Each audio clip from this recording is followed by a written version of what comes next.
결단송은 하나님의 사랑을 사모하는 자입니다.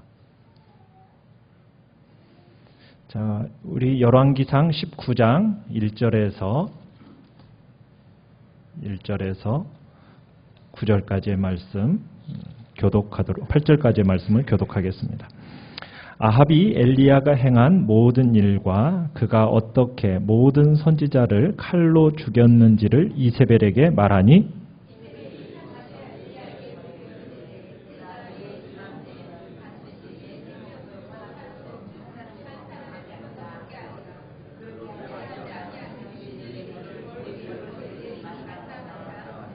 그가 이 형편을 보고 일어나 자기의 생명을 위해 도망하여 유다에 속한 브엘세바에 이르러 자기의 사환을 그곳에 머물게 하고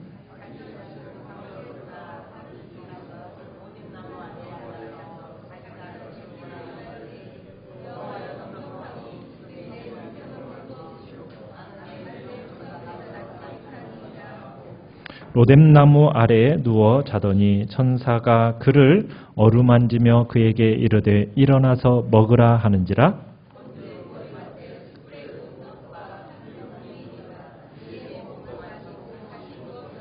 여호와의 천사가 또다시 와서 어루만지며 이르되 일어나 먹으라 내가 갈 길을 다 가지 못할까 하노라 하는지라. 이에 일어나 먹고 마시고 그 음식물에 힘을 의지하여 40주 40야를 가서 하나님의 산 호렙에 이르니라.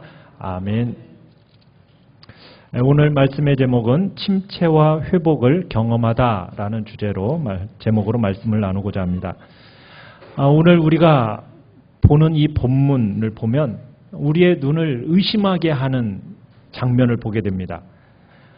우리가 엘리야를 보면서 이 사람이 이전에 만났던 그 사람인가 맞을까 싶을 정도로 오늘 우리는 이 엘리야의 모습을 오늘 본문에서는 보게 돼요. 4절을 보시면은 엘리야가 지금 하나님께 무엇을 지금 간구하고 있습니까? 네, 하나님을 향하여 죽여달라고 지금 간청을 하고 있어요. 지금 엘리야가 지금 잔뜩 겁을 집어먹고 있습니다. 겁쟁이로 드러나고 있어요. 여러분, 겁쟁이와 엘리야 어울립니까? 전혀 어울리지 않는 모습이에요. 우리가 지금까지 보아왔던 엘리야의 모습과는 전혀 다른 모습입니다. 자, 지금 엘리야를 누가 협박해서 지금 이런 상황이 벌어졌나요? 골리앗같이 무시무시한 근육질의 남자가 지금 협박을 했습니까? 아니죠. 한 여자입니다. 누굽니까? 이세벨이라고 하는 한 여인이 협박을 했습니다. 아직 그렇다고 해서 무슨 피를 본 것도 아닙니다. 단지 이 여인이 협박한 거예요. 여러분, 지금까지 우리가 보아왔던 엘리야는 어떤 사람이었습니까? 영웅이었어요. 혼자서 절대 군주인 아합과 맞섰던 사람이 이 엘리야입니다. 이방 선지자 850대 1, 그렇죠? 850명과 혼자서 상대한 사람이 바로 이 엘리야예요. 지금까지 목숨 내놓고 싸웠던 사람입니다. 이방 선지자들을 향해서 칼을 잡고 정말 그들을 직접 죽음의 심판을 행했던 사람이 바로 이 엘리야. 칼을 휘둘렀던 사람이에요. 그뿐만이 아니죠. 하늘에서 불이 떨어지게 했을 뿐만 아니라 끝까지 기도의 고삐를 늦추지 않아서 결국 기도의 용사로 말미암아 피가 쏟아지게 만들었던, 어떻게 보면은 뚝심과 인내의 용사가 바로 이 엘리야입니다. 우리가 18장 마지막 부분에서는 엘리야의 어떤 모습까지도 봅니까?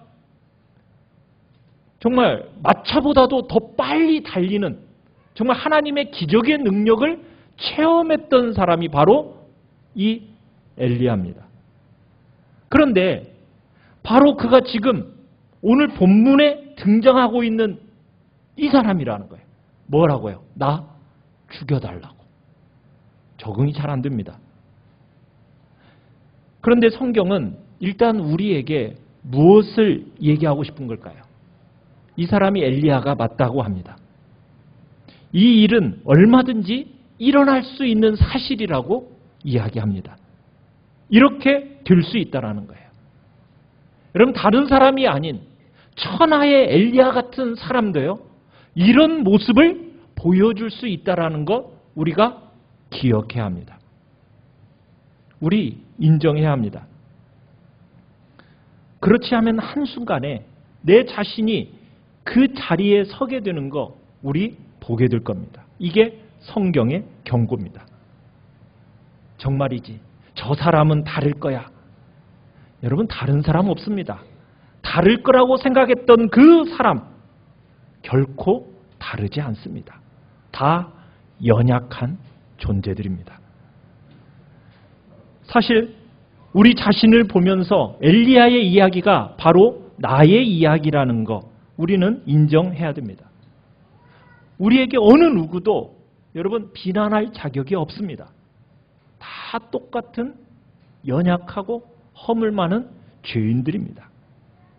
한때는 세상을 뒤집어 엎을 것 같은 그런 충만한 능력을 가진 모습이 있는가 하면 어느새 금방 지고 구석에 처박혀서 헤아나올 수 없는 침체된 모습. 여러분 이 두 모습은요 한 걸음 차이입니다. 엘리야를 보면서요 우리는 우리 자신을 믿지 말 것을 결심해야 됩니다. 여러분 우리는요 믿을 수 있는 존재가 아니에요. 우리는 언제든지 넘어지고 쓰러질 수 있는 연약한 존재라는 거 인정해야 됩니다. 여러분 그러면은 엘리야가 왜 이렇게 영적 침체에 빠졌을까요? 그 이유가 뭘까요? 여러분 엘리야가 갈멜산에서 엄청난 승리를 맛보지 않았습니까? 하늘에서 불이 떨어졌어요. 한마디로 충격적인 광경이었습니다. 그곳에 있는 모든 사람들이 거룩한 두려움에 사로잡혔어요. 그렇게 기고만장했던 그 이방 선지자들의 오만함이 한순간에 박살내는 그 순간이었습니다. 그야말로 어마어마한 승리를 거두었다고요. 그리고 엘리야는 칼을 잡았죠. 어떻게 보면 뒤엉킨 독초들을 막 뿌리채, 송두리째 뽑아내듯이 엘리야는 사정없이 칼을 휘둘러서 850명이라는 그 바알 선지자, 이세벨 선지자 850명을 싹 다 칼로 죽였습니다. 하나님의 심판이었습니다. 그리고 엘리야는 하나님 앞에서 남은 과제를 기억했어요. 그 과제는 뭐였습니까? 비가 오는 거였어요. 바알 선지자가 죽어 없어진다고 끝나는 게 아니었거든요. 이게 궁극적인 목적이 아니었거든요. 하나님의 백성들에게 다시 비가 쏟아져서 하나님의 축복의 문이 다시 열리게 되는 것. 이것이 기대하는 바고 원하는 바였어요. 그래서 그들이 하나님 앞에 돌아오는 것. 이게 엘리야의 바라는 소원이었습니다. 그렇게 해서 기도를 간절히 한 결과 어떤 일까지 있었어요? 하늘에서 빗방울이, 고대하던 그 빗방울이 떨어졌고 그 축복의 빗방울이 감당할 수 없는 은혜의 소낙비가 되어서 온 대지를 적셨습니다. 자, 이제 게임은 끝났다. 엘리야는 생각했어요. 그러면서 수도 이스라엘로 가는 엘리야, 성령의 능력에 붙잡혀서 아합의 마차보다도 빨리 뛰어서 빗속을 달리는 그 엘리야의 마음, 어떤 마음이었겠습니까? 이미 승리의 깃발이 펄럭이면서 야, 이 정도니 이게 아합 무릎 꿇었다. 승리의 깃발 꽂는 일만 남았다. 아마 엘리야는 그 마음이 들떠 있었을 것 같아요.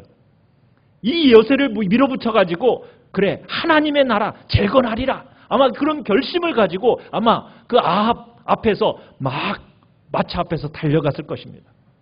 그런데요.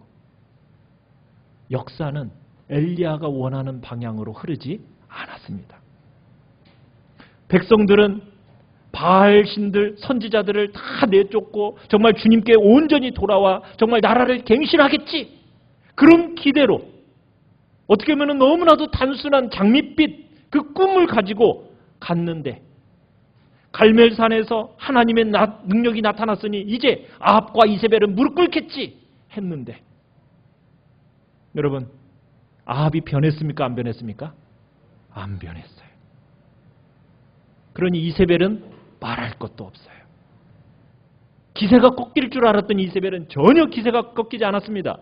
오히려 엘리야를 향해서 뭐라고 선언하고 있습니까? 우리 2절 다시 한번 보십시다. 2절 시작.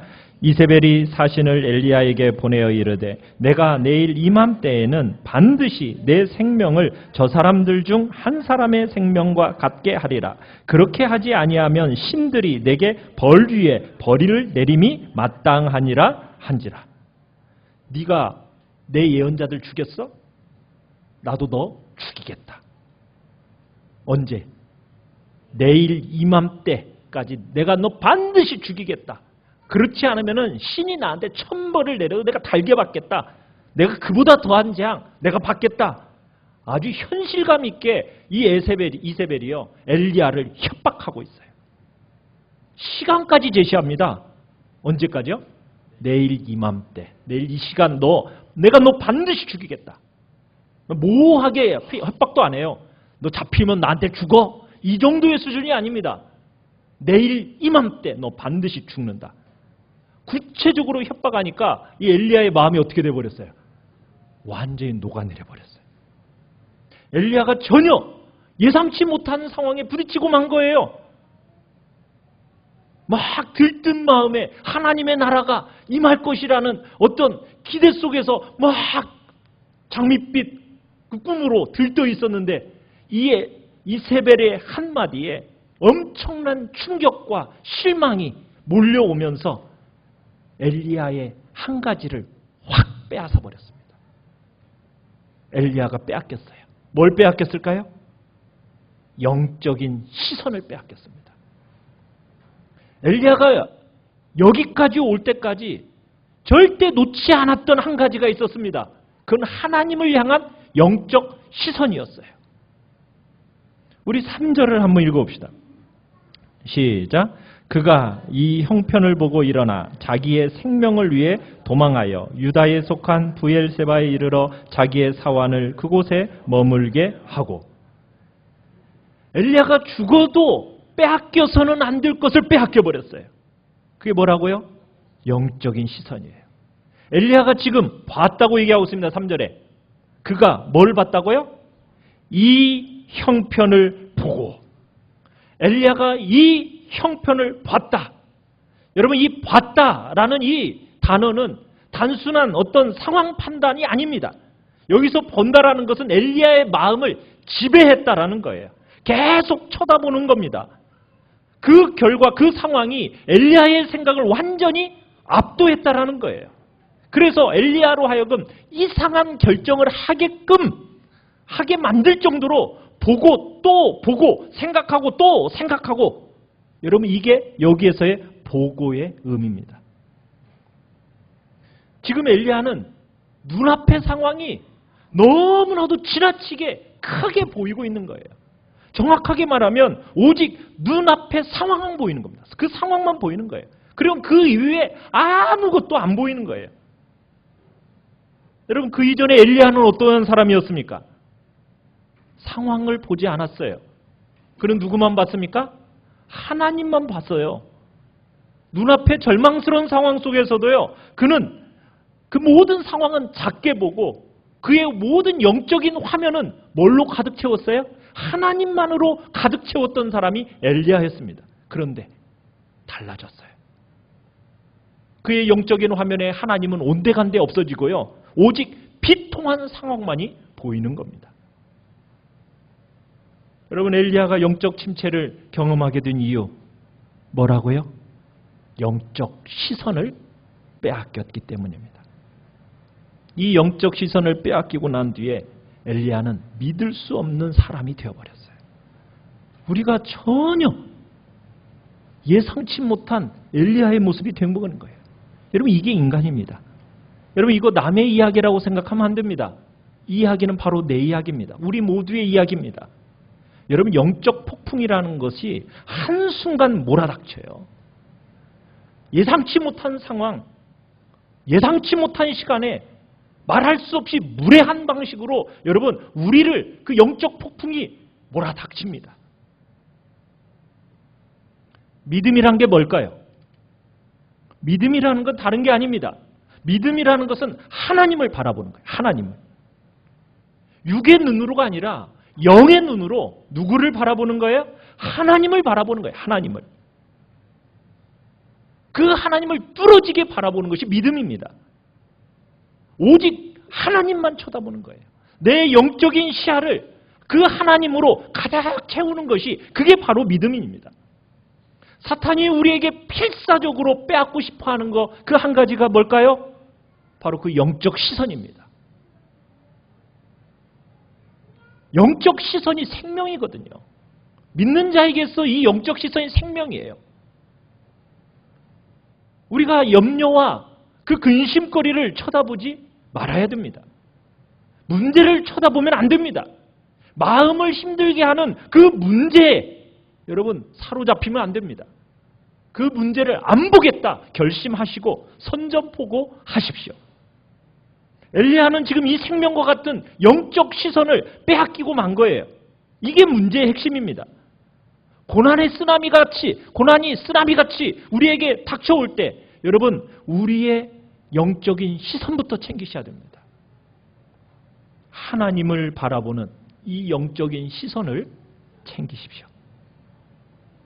엘리야가 이 영적 시선을 잃어버리고 나니까 정말 연약하디 연약한 한 인간으로 전락해버리고 말았어요. 엘리야가 지금 이 사환을 3절에 보면 유다에 속한 브엘세바에 남겨두고 하룻길을 갔다고 얘기합니다. 여러분 이 브엘세바라는 곳은 어디일까요? 이스라엘 지도를 보면 브엘세바는 유다의 최남단에 위치해 있는 도시입니다. 그러니까 지금 엘리야의 이 이세벨의 이 말 한마디가 얼마나 무서웠는지 북이스라엘도 넘어서 남유다도 넘어서 어디까지 가고 있습니까? 광야를 지나 애굽 근처까지 갔어요. 그 한마디가 얼마나 무서웠는지 지금 북이스라엘에서부터 지금 남유다 땅을 넘어서 가지고 브엘세바를 지나 하룻길, 광야길 그 길로 들어선 겁니다. 그곳에 가서 계속 걸었어요. 엘리야가 결국 뭘 발견했습니까? 우리 4절을 가보시면 광야로 하룻길쯤 가가지고 어디에 앉았어요? 그렇죠. 로뎀나무 아래 발견하고 그 나무 아래 앉았습니다. 거기서 지금 뭐 하고 있어요? 죽기를 간청하고 있어요. 기도하고 있어요. 여러분 로뎀나무가 어떤 나무입니까? 큰 보리수 같은 나무일까요? 쌀이나무. 쌀이나무 아십니까? 쌀이나무가 커봤자 얼마나 커요? 한 1, 2m 정도밖에 안 크잖아요. 지금 그 쌀이나무 밑에 지금 앉아가지고 죽음을 청하고 있는 거예요. 참 명성에 업적에 참 걸맞지 않은 사람입니다. 무슨 큰 나무, 덩치에 맞게 좀 큰 나무 밑에 앉아가지고 죽기를 청하면 말이라도 되겠는데 쌀이나무 밑에 앉아가지고 그러니 참 아마 기진맥진한 이 엘리야가 쓰러지기 일보 직전에 찾았던 것이 아마 이 로뎀나무지 않았을까 싶습니다. 자, 그런데 엘리야의 말에는 어폐가 있어요. 왜냐하면 엘리야가 지금 여기 광야까지 온 게 왜 왔죠? 왜 왔습니까? 생명을 위해서 도망했다고 그랬어요. 3절을 보세요. 자기의 생명을 위해 도망했다고 그랬습니다. 근데 지금 여기 와가지고 지금 뭐 하고 있어요? 죽여달래요. 아니, 거기 있으면 죽을 건데 뭐하러 여기까지 와서 죽여달라고 그래. 살고 싶어가지고 지금 죽음으로 협박하는 이세벨을 피해 여기까지 와고서는 그리고는 이제 와서 하나님 앞에 죽게 해달라고 애원하고 있어요. 말에 어폐가 있죠. 엘리야가 이렇게 말한 이유가 뭐겠습니까? 정말 죽기를 원해서 이런 말을 했겠어요? 그건 아니겠죠. 지금 엘리야의 기도가 소망을 버리고 좌절하면서 어떻게 보면 자신에 대한 환멸을 느끼는 그런 사람의 탄식 소리입니다. 죽여줘요. 진짜 죽고 싶어서 죽여달라는 얘기가 아니죠. 그러면서 엘리야는 아무런 행동도 취하지 않아요. 그냥 로뎀나무 아래서 누워 잡니다. 자기 연면에 빠진 거예요. 그런 엘리야가 자신의 고통을 과장합니다. 자, 이런 엘리야를 보고 하나님은 어떻게 해야 될까요? 놀라운 것은 어떻게 보면 너무 한심하잖아요. 그런 한심한 사람을 하나님은 마다하지 않고 보살펴 주십니다. 엘리야를 향해 아무 말씀 안 하세요. 고요하게 침묵만 흐릅니다.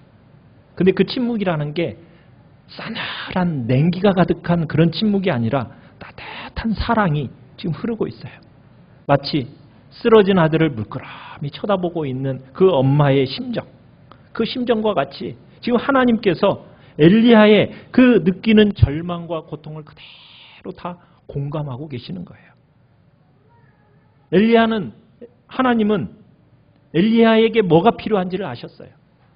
징계와 책망이 아니라 그에게는 치료와 회복이 필요하다는 거 하나님이 아셨습니다. 그래서 그를 어떻게 합니까? 5절을 한번 읽어봅시다. 시작. 로뎀나무 아래에 누워 자더니 천사가 그를 어루만지며 그에게 이르되 일어나서 먹으라 하는지라. 천사가 지금 어떻게 하고 있어요? 어루만지며. 그죠? 천사가 어루만진다는 건 하나님이 지금 엘리야를 어루만지고 있다는 거예요. 아무도 없는 그 광야에서 정말 외로운 로뎀나무 아래 기진맥진에 쓰러져 있는 엘리야를 향해 한 천사가 어루만지면서, 천사의 손길은 엘리야를 버리지 않으셨다는 그 하나님의 위로의 손길입니다. 그리고 광야가 엘리야에게 줄 수 없는 것을 줍니다. 뭘 주고 있습니까? 6절에 보니까 떡과 물을 줍니다. 과거에는 까마귀를 통해서 주시더니 이번에는 누구를 통해 주세요? 천사를 통해서 먹을 것을 주세요. 자, 엘리야는 천사의 권유에도 도무지 일어나서 먹고 마실 생각하지 않아요. 아마 주의 천사가 열심히 어루만지면서 흔들어서 깨웠을 것 같아요. 일어났어요. 그리고는 뭐 했습니까?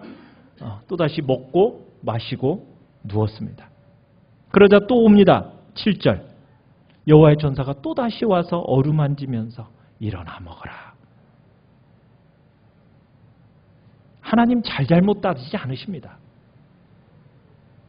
엘리야의 실패를 보시면서 그 실패 가지고 너 왜 이렇게 했어? 하나님은 그렇게 하지 아니하시고 그를 마음을 공감하시면서 위로하시고 그리고 그에게 먹을 것을 채워주시면서 그를 힘을 북돋워 주시는 분이 우리의 하나님이십니다.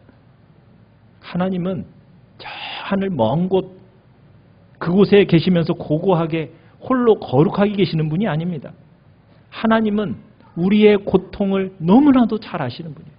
우리의 실패를 누구보다도 잘 알고 계시는 분이 하나님이십니다. 그 실패자의 고통을 잘 아시기에 하나님은 가까이 가셔서 어루만져 주시고 위로하시고 그에게 먹을 것 마실 것을 주시면서 힘을 북돋워 주시는 정말 공감력이 뛰어나신 그분이 바로 우리의 아버지이신 거죠.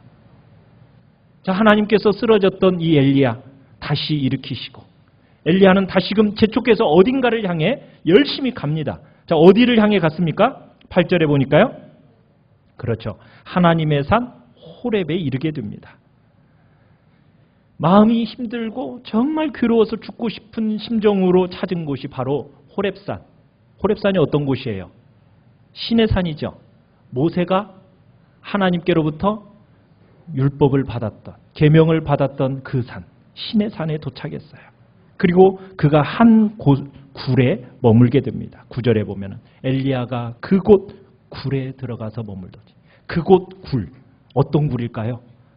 아마 그곳 굴을 모세가 십계명을 받았던 그곳에서 40일 금식을 했던 그곳 굴이라고 표현들을 합니다. 자, 그곳에서 이제 머물러 있었어요. 이제 하나님이 그 굴에 찾아오십니다. 그리고는 9절에 보면 엘리야야, 내가 어찌하여 여기에 있느냐? 엘리야야, 도대체 너 여기서 뭐 하고 있어? 여러분, 이 질문을 뒤집어 물어본다면 이런 거죠. 이곳이 네가 지금 있을 곳이냐? 네가 있어야 할 곳은 여기가 아니지. 너는 지금 근무지를 이탈하고 있는 거야 라는 어떤 그런 좀 책망 어린 말이 있습니다. 그러자 엘리야의 대답이 상당히 길게 장황하게 이제 이야기를 합니다. 우리 10절을 같이 한번 읽어보겠습니다. 시작. 그가 대답하되 내가 만군의 하나님 여호와께 열심히 유별하오니 이는 이스라엘 자손이 주의 언약을 버리고 주의 제단을 헐며 칼로 주의 선지자들을 죽였음이오며 오직 나만 남았거늘 그들이 내 생명을 찾아 빼앗으려 하나이다. 하나님 정말 잘 물으셨어요. 제가 여기 왜 있냐고요? 제가 정말 하나님을 향해 얼마나 열심히 유별한지 아시죠? 그런데 이스라엘 자손들은 지금 언약 다 버렸어요. 주님의 단도 헐어버렸습니다. 칼로 주의 선지자들 다 죽였어요. 그뿐만인 줄 아십니까? 누구만 남았다고요? 오직 나만 남았는데 내 생명까지도 지금 찾아 죽이려고 합니다. 지금 엘리야가 하는 말이 무슨 말일까요? 한마디로 이스라엘에 대한 고발입니다. 검사가 지금 재판관에게 피고를 고발하듯이 지금 이스라엘을 고발하고 있는 거예요. 하나님 보셨죠? 이게 이스라엘입니다. 하나님을 철저하게 배반한 나라예요. 그러니 이런 나라 더 이상 긍휼을 베풀 필요가 없어요. 더 이상 이대로 가시면 안 됩니다. 끝장 보셔야 돼요. 어떤 이런 의미가 지금 이 말 속에는 들어있어요. 아주 싸늘한 냉소주의가 지금 들어있는 거죠. 그러면서 누구만, 오직 나만, 자기 의로 가득 차 있어요. 나, 오직 나만 남았다고요. 이스라엘에서 유일하게 남아있는 사람은 나 하나밖에 없어요 하면서 나만이 강조되고 있어요. 자신에 대한 연민으로 지금 가득 차 있는 거죠. 참 삐뚤어져 있는 엘리야의 마음 어떻게 되돌릴 수 있을까요?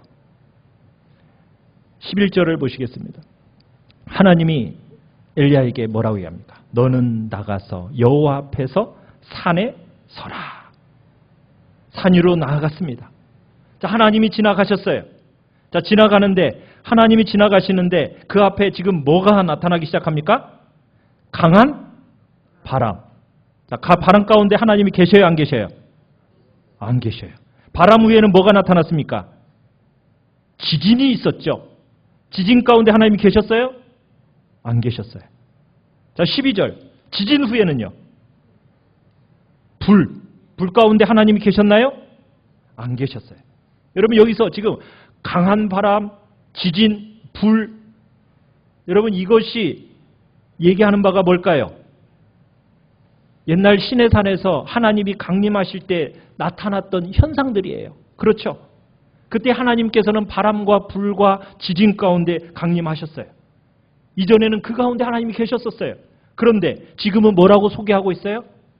지진과 강한 바람과 불 가운데 하나님 계신다고요? 안 계셔요. 이 장면의 마지막에 12절 마지막에 이 불 후에 지금 뭐가 있습니까? 세미한 소리가 있는지라 하고서는 마무리가 됩니다. 세미한 소리. 폭풍과 지진과 불의 소리, 이것과 강하게 대조되고 있는 어떻게 보면 세미한 소리라는 게 뭐예요? 부드럽고 조용하고 어떻게 보면 엘리야에게 온유하게 겸손하게 지금 나타나시고 있는 하나님의 음성입니다. 세미한 음성을 통해서 하나님이 얼마나 부드럽고 온유하고 겸손한 분이신가를 지금 엘리야로 하여금 깨닫게 하시는 거예요. 지금 극적인 기적, 능력이 아닌, 여러분 어떻게 보면 세미한 소리라는 것은 평범합니다. 평범한 일상과 작은 것, 세미한 것 속에서 지금 하나님이 일하시고 계신다라는 것을 우리에게 보여주고 있는 거예요. 사랑하는 성도 여러분은 하나님을 경험하고 싶을 때 어떻게 경험하고 싶으세요? 극적인 상황 속에서 경험하고 싶어 하지 않으십니까? 우리가 많이 그러죠. 어떤 강한 체험 좀 하나님 좀 해기 좀 해주세요. 네. 여러분, 그런데요. 우리가 그런 경험과 체험을 추구하며 살아가는 것은요. 영적으로 미숙하다라는 것을 보여준다는 거 여러분 아시나요? 뭐 극적인 사건을 전혀 무시하라는 얘기는 아닙니다. 극적인 만남이 주가 되어서는 안 된다는 얘기예요. 대체로 덜 성숙한, 영적으로 덜 성숙한 사람들의 특징이 뭔지 아십니까? 그 수준은 항상 강하고 그리고 능력 있고 어떤 극적인 그런 체험을 요구해요. 그래야만이 믿는 것 같다라고 생각을 합니다. 극적인 사건이 없으면은 그 자체가 영적으로 밋밋해서 그건 내 신앙이 충만하지 않다라고 여기는 그런 성향들이 있어요. 여러분, 그런데 극적인 일을 찾는 사람들은요, 인격적으로 영적인 수준이 어린아이와 같을 때 좋아한다라는 거. 극적인 것을 길을 쓰고 찾고 무분별하게 쫓아다니는 사람들의 특징은 자기가 I라는 것을 나타내는 거예요. 여러분, 신앙이라는 것은 왜 하나님이 극적이고 막 강한 체험과 그런 능력을 보여주실까요? 하도 고집 세니까. 그렇게 안 하면 안 믿으니까. 그럴 때 하나님이 특별하게 어쩔 수 없이 보여주는 게 극적인 일이에요. 여러분, 극적인 경험을 한 것이 어떤 영적인 성숙이나 어떤 영적인 우월성의 표지가 아닙니다. 우리는 하나님께서 예수님을 통해서 이미 주신 기록된 말씀에 귀를 기울이셔야 돼요. 세미한 음성. 신앙이 성숙하면요, 어떤 극적인 경험만을 추구하지 않아요. 생명의 떡과 같이 담백한 말씀으로 자족합니다. 어떤 달콤한 어떤 그런 것이 아니라 생수로 그냥 만족해요. 그냥 일상의 삶에서 하나님의 손길을 봅니다. 그냥 평범한 일상의 삶인데 그 속에서 하나님의 그 경이로움을 보는 눈이 열리면은 일상에서 그 하나님의 섭리를 보게 되는 거거든요. 엘리야는요, 뭐가 필요하다고 생각했느냐면 영극적인 경험이 필요하다고 생각을 했어요. 하나님은 그런데 그렇지가 않았어요. 극적인 경험만 추구하는 것을 원치 않으시고 하나님은 세미한 소리 가운데 우리 가운데 찾아오셨어요. 조용하고 부드러운 음성. 자, 이 음성을 듣자마자 엘리야의 반응이 어떻게 나타납니까? 13절 같이 한번 읽어볼까요? 시작. 엘리야가 듣고 겉옷으로 얼굴을 가리고 나가 굴 어귀에 섬에 소리가 그에게 임하여 이르시되 엘리야야 내가 어찌하여 여기 있느냐. 얼굴을 가리고 나가라. 내 앞에 서라. 이 말씀에 순종합니다. 그런데 주님께서 확인하고 싶어서 엘리야에게 두 번째로 질문하시는데 그 질문이 처음과 어떻습니까? 똑같아요. 자, 그에 대한 답변도 어떤가 볼까요? 14절 한번 읽어봅시다. 시작. 그가 대답하되 내가 만군의 하나님 여호와께 열심히 유별하오니 이는 이스라엘 자손이 주의 언약을 버리고 주의 제단을 헐며 칼로 주의 선지자들을 죽였음이오며 오직 나만 남았거늘 그들이 내 생명을 찾아 빼앗으려 하나이다. 답변도 어떻습니까? 똑같죠. 동일한 질문에 동일한 대답. 자, 그런데요, 분위기가 달라요. 여기 우리는 뭐 문자로 적혀 있으니까 그 분위기를 모르지만 첫 번째 질문과 답변과 두 번째 질문과 답변 사이에는 분위기가 달라요. 두 번째에서는 하나님의 부드러운 음성입니다. 엘리야를 어떤 힐책하는 질문이 아니에요. 이 음성을 듣자 엘리야의 마음이 막 출렁거리면서 마음에 어떤 변화가 있었고 엘리야의 태도에도 어떤 새로운 태도가 나타난 거예요. 그러면서 이 답변에도 하나님 앞에서 그 마음의 변화가 있는 답변입니다. 하나님의 이 세미한 음성이요, 엘리야를 인정해주고 그리고는 그에게 새로운 사명을 맡기는 음성을 들려줍니다. 엘리야를 격려하면서 그에게 새 일을 주세요. 더 이상 아합과 이세벨에게 그 시선을, 엘리야의 눈을 두지 못하게 하시고 하나님이 장차 일으켜 세울 새로운 인물들을 향해서 그의 눈을 열어주십니다. 자, 어떻게 눈을 열어주십니까? 새로운 사역으로 세 가지를 제시하시는데요. 우리 15절, 16절을 같이 한번 읽어보겠습니다. 시작. 여호와께서 그에게 이르시되 너는 내 길을 돌이켜 광야를 통하여 다메섹에 가서 이르거든 하사엘에게 기름을 부어 아람의 왕이 되게 하고 너는 또 님시의 아들 예후에게 기름을 부어 이스라엘의 왕이 되게 하고 또 아벨 무홀라 사밧의 아들 엘리사에게 기름을 부어 너를 대신하여 선지자가 되게 하라. 엘리야는 깜짝 놀랐어요. 지금 아합의 이 어두운 현 세계가 계속 영원히 지속될 걸로 절망하고 있었는데 하나님께서는 지금 뭘 계획해 놓고 계셨던 거예요? 새로운 세계를 열어가실 것을 지금 계획해 놓고 계셨던 거예요. 엘리야가 모르는 그 사이에 새로운 세계를 하나님은 설계해 놓고 때를 따라서 역사를 열어가시는 거예요. 영원한 것만 같았던 그 세상 왕국의 그 역사가 순식간에 바꾸실 것이라고 말씀하고 계시는 거예요. 그리고는 그 열려진 새로운 세계에 엘리야에게 동참할 것을 요청하고 계시는 겁니다. 그러면서 끝으로 주님께서는 엘리야에게 아주 중요한 교훈을 한 가지 주십니다. 우리 18절을 읽겠습니다. 시작. 그러나 내가 이스라엘 가운데 7,000명을 남기리니 다 바알에게 무릎을 꿇지 아니하고 다 바알에게 입맞추지 아니한 자니라. 엘리야는 누구만 남았다고 그랬어요? 오직 나만 남았다고 그랬는데 하나님은 몇 명이 남아있대요? 7,000명이 남아있대요. 7,000명. 여러분 7이라는 숫자는 완전수죠. 1000이라는 숫자도 10 곱하기 10 곱하기 10 완전수입니다. 7000이라는 것은 완전의 완전수예요. 엘리야는 이 점을 놓치고 있었던 거예요. 아무리 이 세상이 혼탁하고 마치 험악하더라도 여호와를 믿는 사람이 모두 사라진 것처럼 느껴진다 해도 하나님은 결코 침묵하지 아니하시고 조용하고 은밀하게 역사 속에서 하나님은 자기의 사람들을 준비해 놓으시고 새로운 역사를 하나님은 이끌어가고 계신다는 거예요. 여러분 이 방향 늘 동일합니다. 이 시대를 향해서도 마찬가지입니다. 나만 남은 것 같아요? 아니에요. 하나님께서 준비해 놓으신 사람들이 있습니다. 혹시나 깊은 굴 속에 절망 속에 들어가고 계신가요?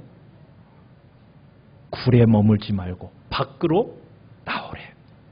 하나님의 그 세미한 음성을 듣고 새로운 사명을 위해 전진하래요. 고통 중에 새로운 꿈을 꾸라는 거예요. 하나님의 도우심을 통해서 희망찬 미래를 향해 전진해 나아가라는 겁니다.